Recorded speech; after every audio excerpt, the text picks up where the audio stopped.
पर आज ईरान की जीत का दिन है। आज ईरान के लिए जश्न का दिन है और दुनिया भर के हक पसंद लोगों के लिए भी जश्न का दिन है। जब भी तारीख लिखी जाएगी तो यह लिखा जाएगा कि 8 अप्रैल 2026 को अमेरिका का गरूर हमेशा के लिए टूट गया।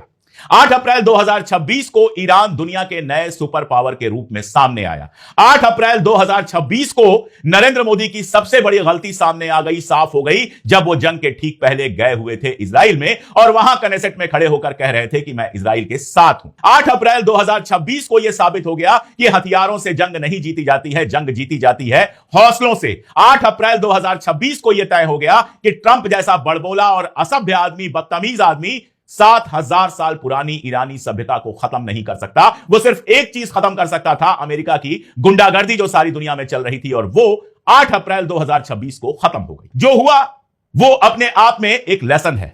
कल को जब पॉलिटिकल साइंस के स्टूडेंट्स, कल को जब मिलिट्री साइंस के स्टूडेंट्स पढ़ेंगे ईरान वार को, अमेरिका इजराइल ईरान वार को जब पढ़ेंगे तो उनके समझ में आएगा कि ईरान ने कौन सा कारनामा किया है। हथियार सारे के सारे बड़े हथियार, एक से एक बड़े हथियार इजराइल के पास थे। टैंक थे, पता नहीं कौन कौन से जेट थे, F-13 F-16 फलाना ढिमकाना, ये सब इजराइल और अमेरिका के पास थे। लेकिन ईरान के पास था हौसला, अपने वतन से मोहब्बत, वतन पर जान देने का हौसला और 40 साल की तैयारी।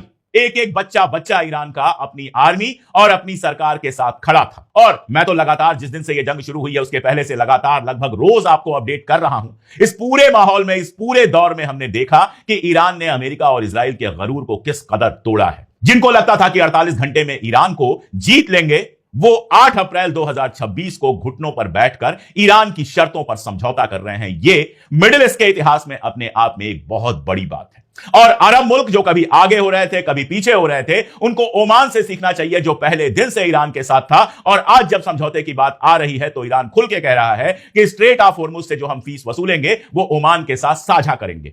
यूएई बहुत बड़ी बड़ी बातें कर रहा था कि ऐसे समझौता नहीं होना चाहिए, स्ट्रेट ऑफ हॉर्मुज ईरान के पास नहीं छोड़ना चाहिए, मिसाइलें खत्म कर देनी चाहिए। अब यूएई को दोबारा सोचना पड़ेगा कि यह करके उसको क्या हासिल हुआ है। आज मिडिल ईस्ट के अंदर और सारी दुनिया में ईरान की एक हैसियत एस्टैब्लिश हो गई। सोचना तो हमारे प्रधानमंत्री को भी चाहिए कि इजराइल जाकर इजराइल का समर्थन करके उनको क्या मिला। और आप देखिए, ट्रंप ने घोषणा की कि हम ईरानी सभ्यता को खत्म कर देंगे, लेकिन मोदी खामोश रहे। समझौता हो गया लेकिन मोदी खामोश हैं। बगल में पाकिस्तान आज डिप्लोमेटिकली नरेंद्र मोदी से बहुत आगे निकल गया। और यह 70 सालों के इतिहास में पहली बार हुआ है कि जो विश्व गुरु बन रहे थे, इतनी बड़ी लड़ाई में, इतने बड़े समझौते में उनको कोई पूछने वाला नहीं है। कल जो हुआ उसको समझना बहुत जरूरी है और बहुत मजेदार है।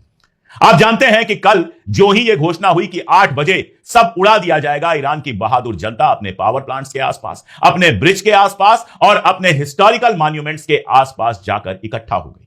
जब मैंने वो सीन देखा तो मैं सच बता रहा हूं, मेरे रोंगटे खड़े हो गए। मैंने सोचा कि किस दर्जे की वतन परस्ती है ये कि लोग अपनी जान की परवाह किए बिना, ये अंदेशा है, ये खदशा है कि जाने कितने बम गिरा सकता है ट्रंप, जाने कितनी मिसाइलें छोड़ सकता है नेतन्याहू, और उसके बावजूद लोग सड़कों पर हैं।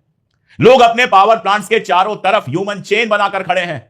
लोग अपने ब्रिजेज पे टहल रहे हैं, उन ब्रिजेज पे टहल रहे हैं जिनको गिराने की धमकी दी गई है, जिन पर बम मारने की धमकी दी गई है। लोग उन हिस्टोरिकल मॉन्यूमेंट्स के आसपास इकट्ठा हो गए हैं जो ईरान की शान है। उन मसाजिद के आसपास, उन स्क्वायर्स के आसपास, इस्फहान में, कुम में, शिराज में, तेहरान में, पूरे ईरान में लोग सड़कों पर हैं, बिना डरे हुए कि अगर अमेरिका ने बम गिराया तो क्या होगा। और सिर्फ लोग नहीं सड़कों पर थे, ईरान के लीडर सड़कों पर थे, पजेश्कियन सड़कों पर थे, बाकी लोग सड़कों पर थे। एक मुल्क जिसके सुप्रीम लीडर को पहले ही दिन जंग के मार दिया गया, उसके बावजूद वो इस तरह से एक होकर खड़ा होता है। यह अपने आप में एक सोचने और सीखने की बात है। मैं एक छोटा सा एग्जांपल देता हूं। यहां बहुत सारे लोग बहुत राष्ट्रवादी बनते हैं और हमारे जैसे लोगों को गाली देते हैं। जरा अपने दिल से सोचिए और दिमाग से सोचिए कि ऐसे हालात कभी हिंदुस्तान में आ जाएं। कभी नहीं आए, मैं तो यही चाहूंगा कि हिंदुस्तान पे कभी ऐसा कोई खतरा ना आए। लेकिन मान लीजिए ऐसा कोई खतरा आ जाए तो क्या इस सरकार के जो भक्त हैं वो आकर खड़े होंगे? कोई खड़ा नहीं होगा। सब भाग के अपने बिलों में छिप जाएंगे, क्योंकि इनकी वतन परस्ती केवल मुसलमानों से नफरत में है। इससे ज्यादा वतन परस्ती इनके पास नहीं है।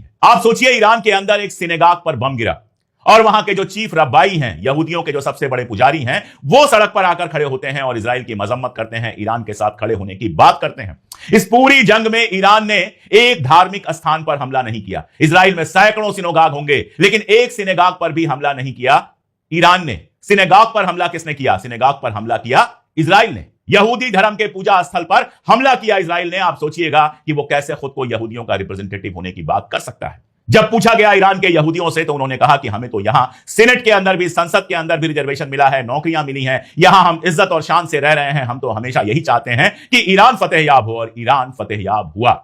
जिसकी जनता साथ खड़ी होती है वो मुल्क हमेशा जीतता है। मैंने पहले भी कहा था कि किसी मुल्क की आर्मी को आप हरा सकते हैं, लेकिन किसी मुल्क की आवाम को आप नहीं हरा सकते। अगर सारी आवाम एक साथ खड़ी हो जाए तो उसे दुनिया में कोई नहीं हरा सकता। और कल जो हुआ उस पूरे प्रोसेस को समझना बहुत जरूरी है।